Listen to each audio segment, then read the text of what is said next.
Good afternoon. Our group will be reporting about the annotation of Antonio Morga's Sucesos de las Islas Filipinas. But first, let us watch this video for you to have an idea to our topic that will be discussed.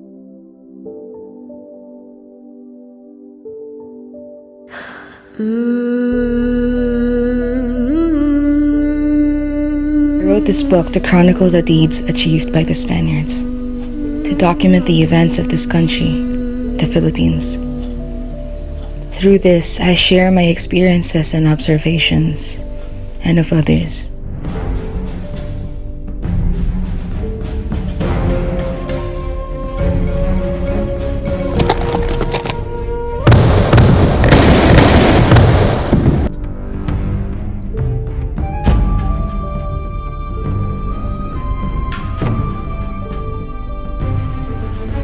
May this book be a window to the past for future generations and for them to learn from.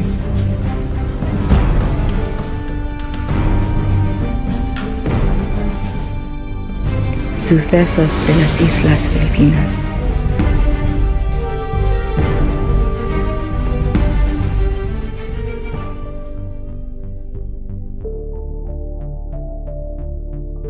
The original title of the book is Sucesos de las Islas Filipinas por el Dr. Antonio de Morga, obra publicada en México en el año de 1609.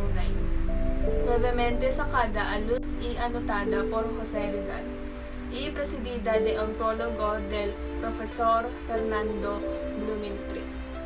Or in English, Events in the Philippine Island by Dr. Antonio de Morga, a work published in Mexico in the year of 1609.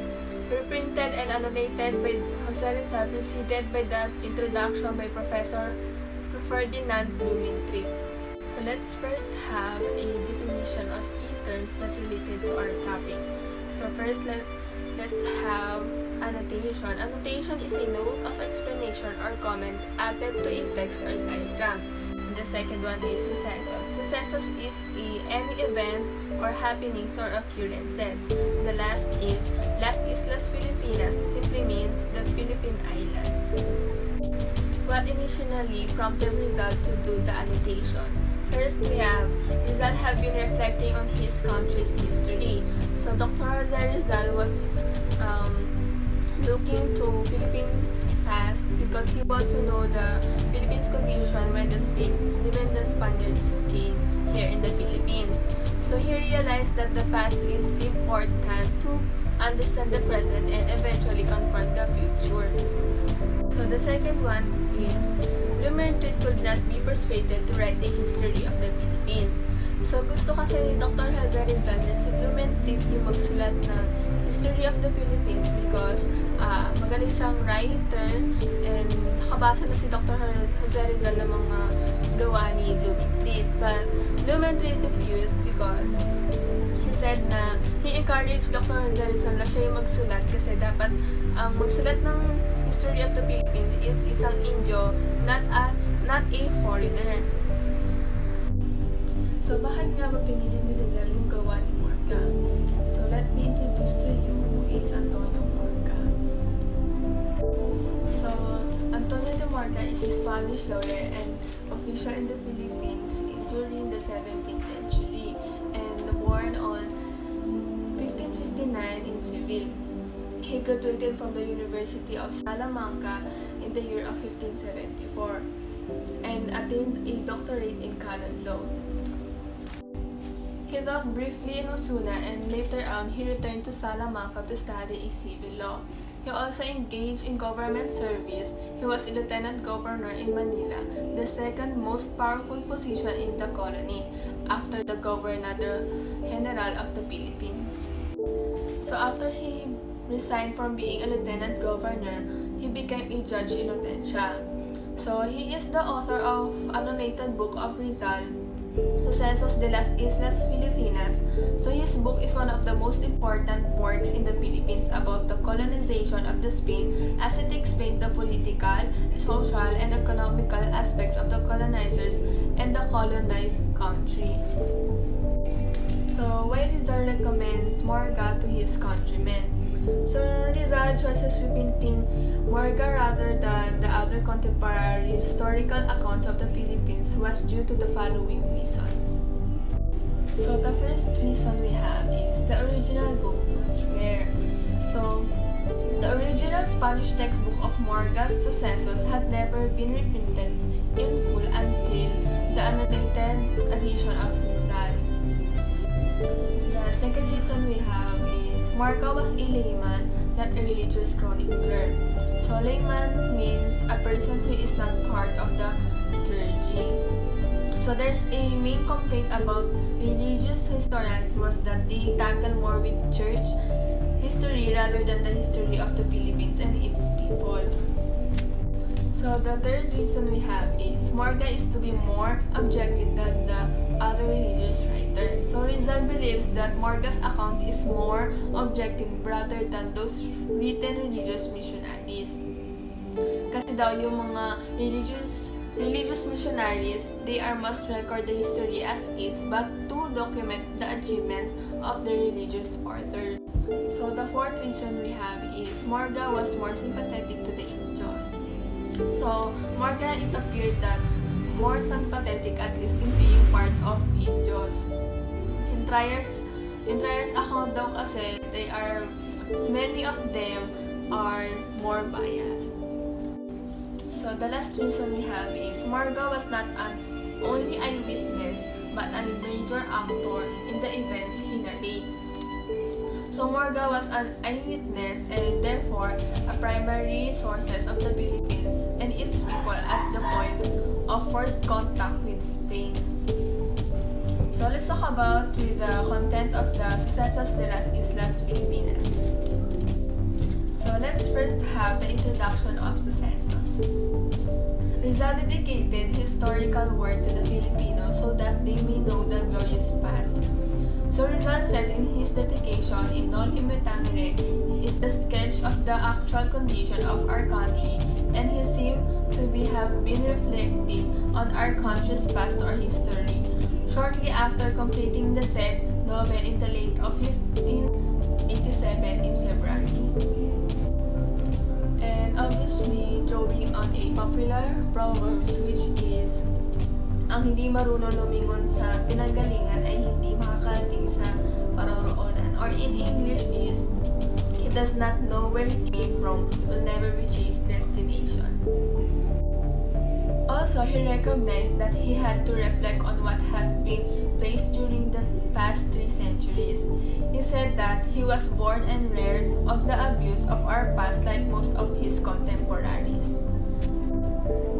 So he had felt no voice nor authority to talk to what he did not know.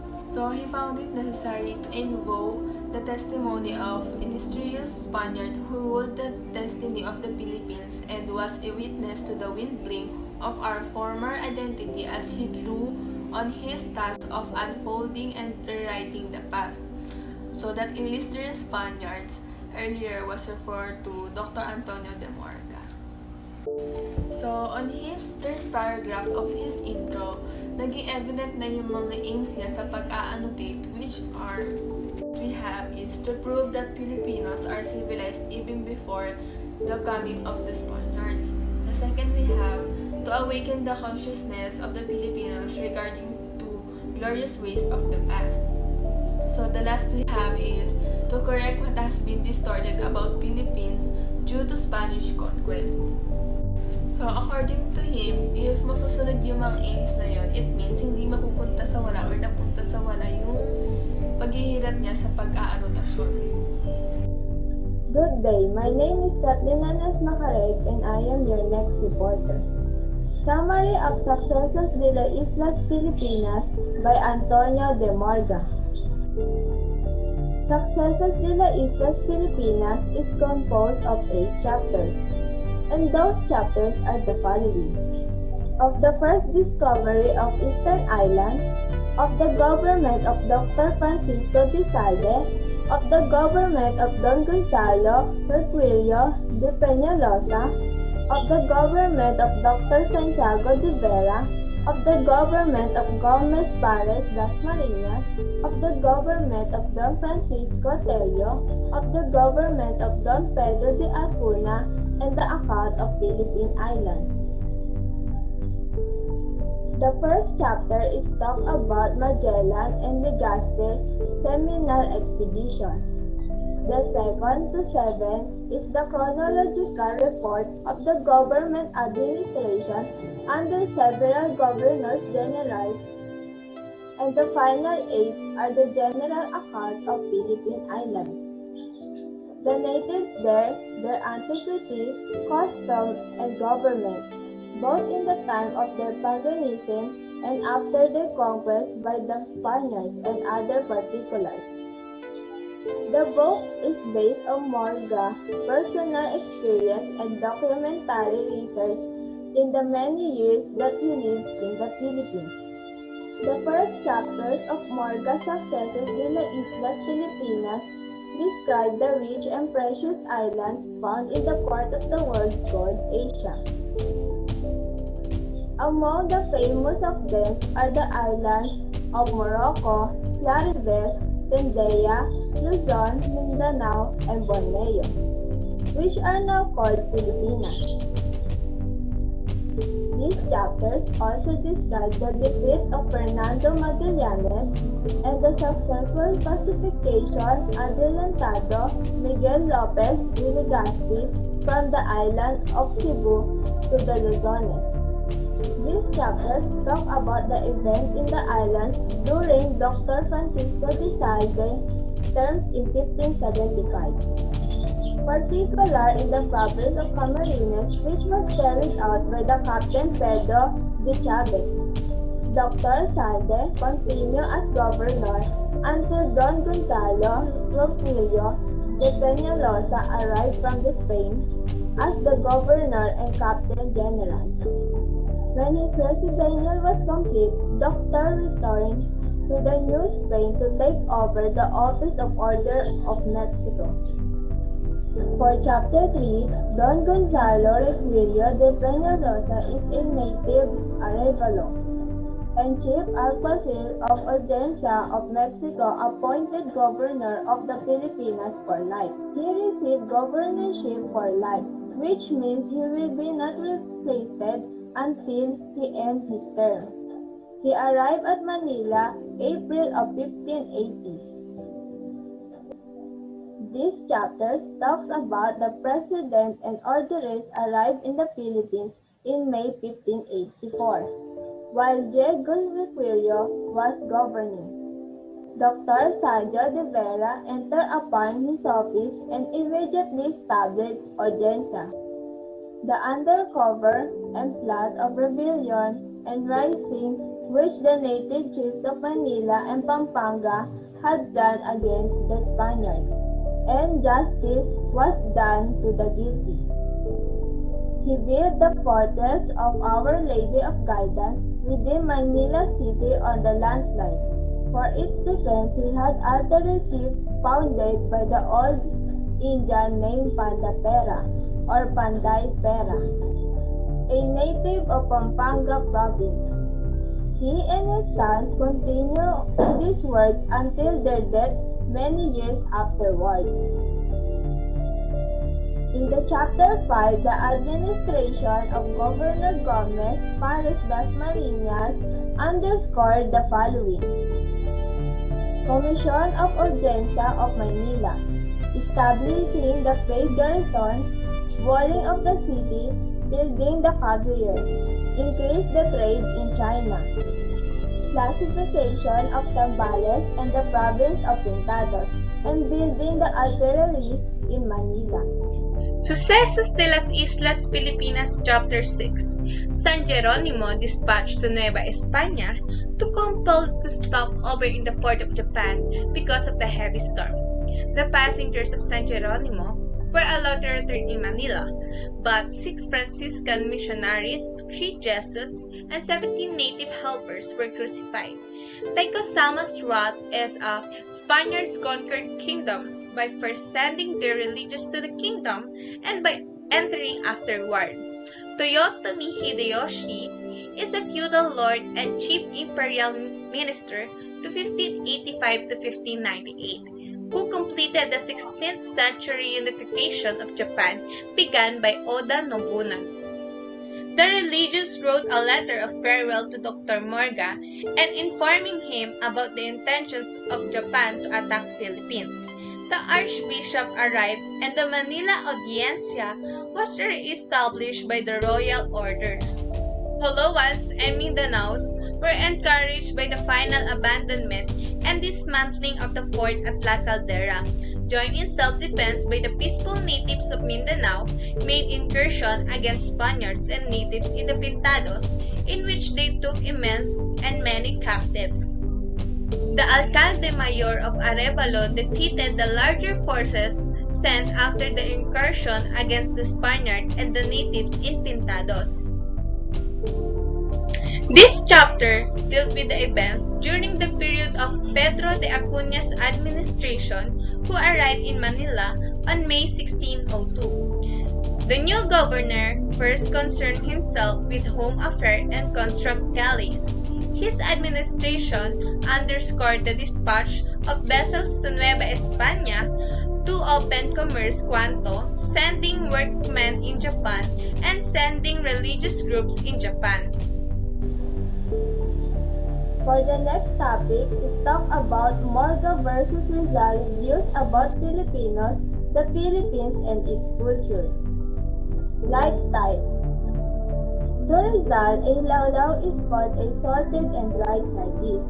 He said that Morga seems referred to the willies of Batangas or dilis because for Morga, a lawlaw is very small fish which nated, dried in the sun or air, then cooked in various ways. Belief. Morga believes taking a bath without regards whether this might be injurious to the health.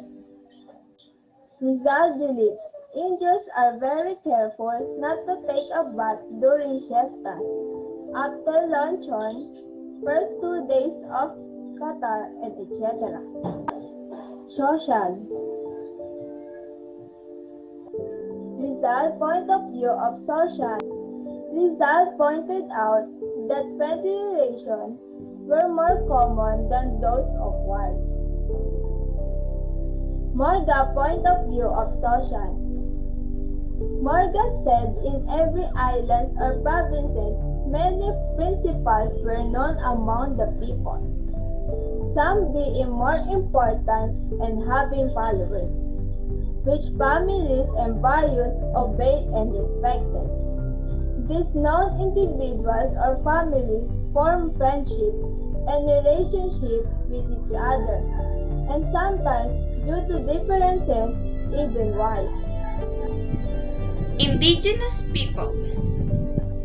According to Antonio de Morga, those natives living in Luzon are tribes whom one cannot be safe with, because to pacify them, it's either through good or violence means. Rizal said they will always choose violence until the government enters because of inhumane ways as answer to those who do not submit to priors. Next is Baritat. According to Morga, the inhabitants of natives, also known as Visayas, draw patterns. First, before putting the black powder, where blood oozes. Rizal said it is true. Same method as the Japanese. Next is the government. According to Morga, first, there was no kings and queens or a lord that will rule the barrios or provinces. Instead, it is considered the natives. Rizal said, I agree. Second, the individuals or families belongs to the principals that form the relationships and friendships with each other, and sometimes it causes war due to differences. Rizal pointed out that friendly relationships were more common than those of wars. The next one is marriage, family, and household. According to Morga, the groom contributes a dowry that he had received from his parents, while the bride does not bring anything until she inherits some from her parents. A Filipino woman helps his husband and is not seen as a burden when they are get married. To a man, marrying means getting introduced to a lifestyle that a bachelor is not accustomed with, especially in terms of economy and financially. The word bahandin, according to Morga, is a house where the parents and children live. Rizal said, in Tagalog, a house is called pamamahay. Rizal said that it is impossible that bahandin has been printed for a bahayin because it is an obsolete derivative. And the third one is inasawa. Inasawa is a wife married to a native man, according to Morga. Rizal said, asawa is a term called for a wife of a native man. Then namamahay. Namamahay are those who help build their master's house and serve frequently as helpers when there are guests and serve their masters when the masters requires them to without a compensation. Rizal said, namamahay slave still exist, but they are now called kasama.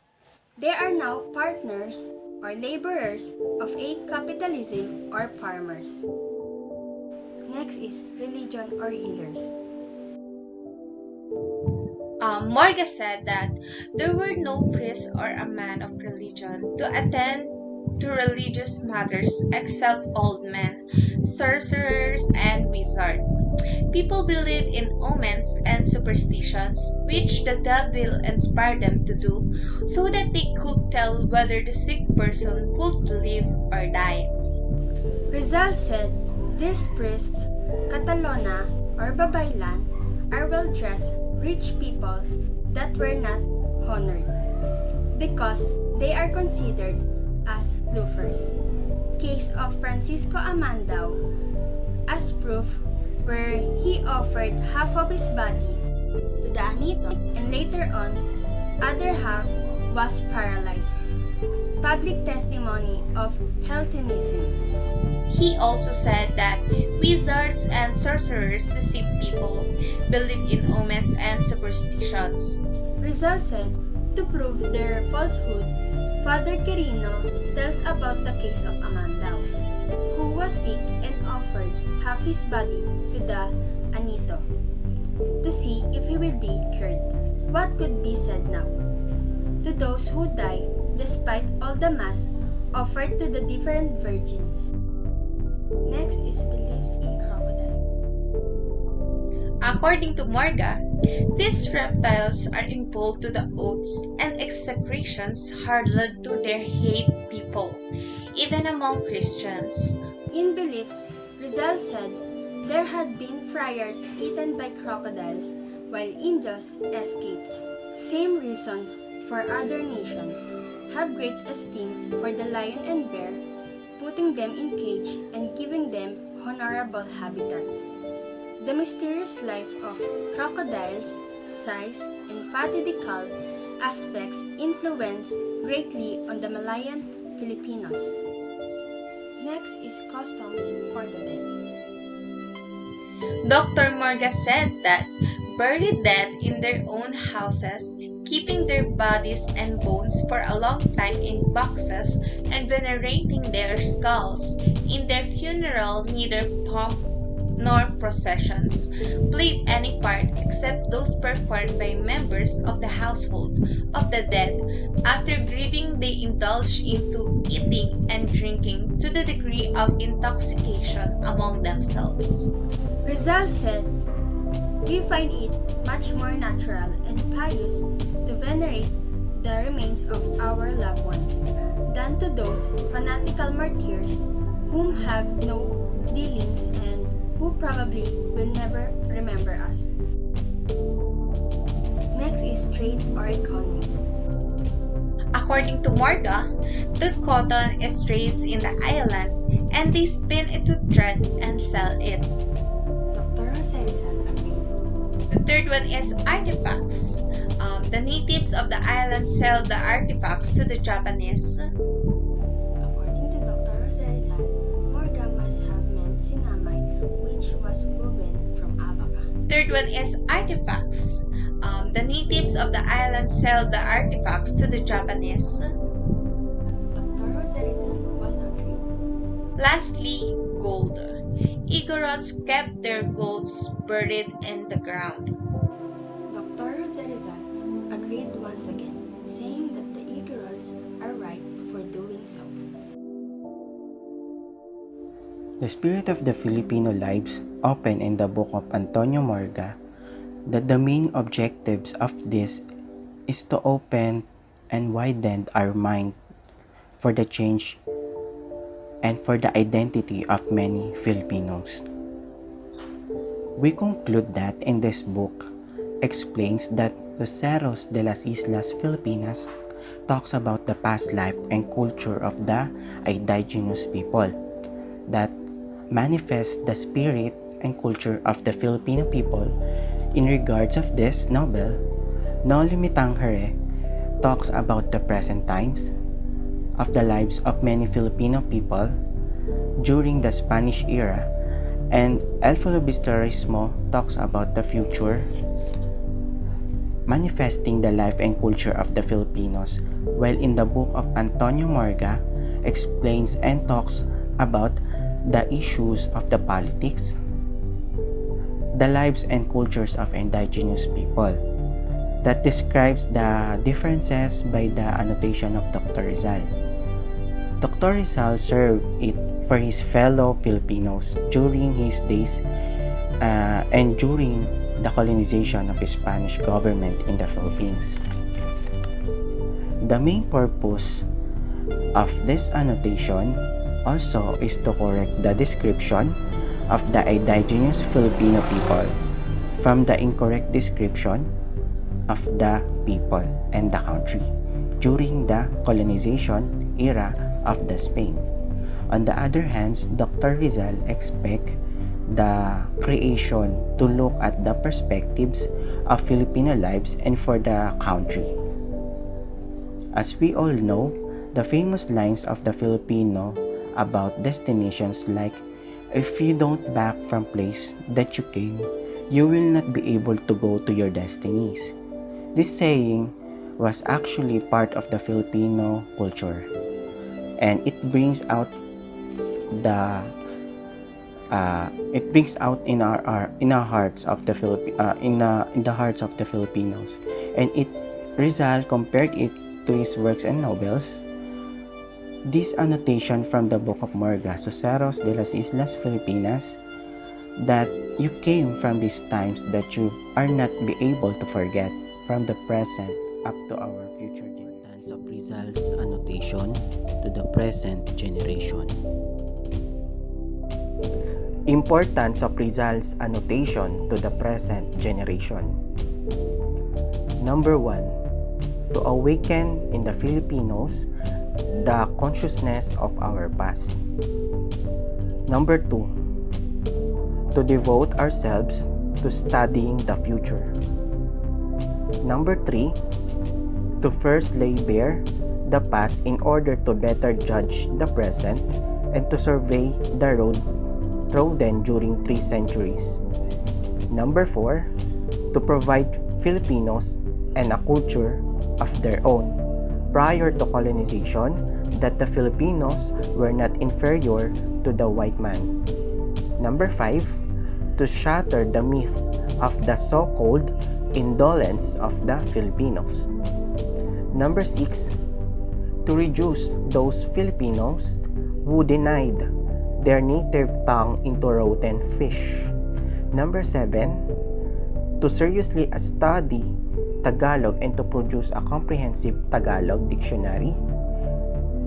Number 8, to embrace the generic term Indio, or in today's case, Filipino, with all its negative connotation and turn it into one of dignity and nobility. A legacy of the propaganda, a tripartite view of the Philippine history. view of the Philippine history. So the Philippine history can be divided into pre-colonial, colonial, and post-colonial. Elaborated during the propaganda movement, it became the historical worldview of the revolution, which was considered to be the final struggle to bring out about the period of freedom from colonial bondage. So before the Philippines tripartite view, we have the Spain's bipartite view of the Philippine history. Spain's bipartite view of the Philippine history. So, first epoch is about the barbarian and pagan condition of the Filipinos in the pre-Hispanic past. So, second epoch about the advent of Spain and its civilizing influences in terms of politics and religion. In the first epoch, the Spaniards' point of view, our ancestors are lower than them and doesn't have religion. Second epoch, so as we can see, the first epoch refers to the pre-colonial division of the history, while the second epoch refers to the colonial division of the history. So in the Spaniards, for them, there are no post-colonial division of the history. In the tripartite view of the Philippine history, we are going to tackle the propagandists and their tripartite view of the Philippine history. So first, Marcelo H. Del Pilar. In the pre-colonial period, Filipinos had inferior civilization, blood compact made in order for Spain to civilize and Christianize Filipinas. So, according to him, Philippines has a low civilization and we had a blood compact with Spain. So, what is a blood compact? Blood compact, it is a ancient ritual in the Philippines intended to seal a friendship or treaty to validate an agreement. So we had an agreement with Spain to civilize and Christianize the Philippines. So in the colonial period, encomenderos first charged with civilizing mission, then friars who established phylocracia and hamper progress. So the encomenderos, or the people who own the land, is in charge in the civilizing mission, and by this time the friars established the phylocracia, or the government that the friarless controlled. So for Del Pilar, in the post-colonial period, the friars must go. Revolution has advantage of being surgical, but liberal reform is better. Integration of autonomous Filipinas with Spain. For Del Pilar, in the colonial period, we already earned the fruit of every blood and sweat we offered to gain our freedom, rights, and contain fair and proper reform. Next is Graciano Lopez Haina. In the pre-colonial period, he has ambivalent view. In one moment, Filipinos thought to be in primitive state, then as having a civilization, a degree of enlightenment. So Haina had a ambivalent or contradict view of the pre-colonial Philippines, and at one moment he thought that Philippines is in the primitive state, and he thought already that Filipinas has a civilization degree of enlightenment. So for Haina, in the colonial period, Filipinos' capacity for progress impeded by monastic supremacy, progress due to Filipinos alone and to external forces. So like Del Pilar said that the Philippines has a slow progress because of the friars by their monastic supremacy, and the Filipinos, the progress they get is because of themselves and not with the leadership of the Spaniards. Just like Del Pilar said, that the friars must go so that they can lose the leadership. Next is Jose P. Rizal, and according to him, we have already a civilization, and it is clearly on the contrary with Morga's idea with this book that the Philippines are civilized by the pre-colonial period. So in the colonial period, everything that Rizal said is all true, and we already know the bad happenings happened when the Spaniards occupied us. And according also to him, na umusbong ang sakit ng lipunan noong 19th century dahil sa mga Spaniard. So, in the post-colonial, Rizal said that we already get the freedom we wanted because of the revolution happened by the revolutionaries.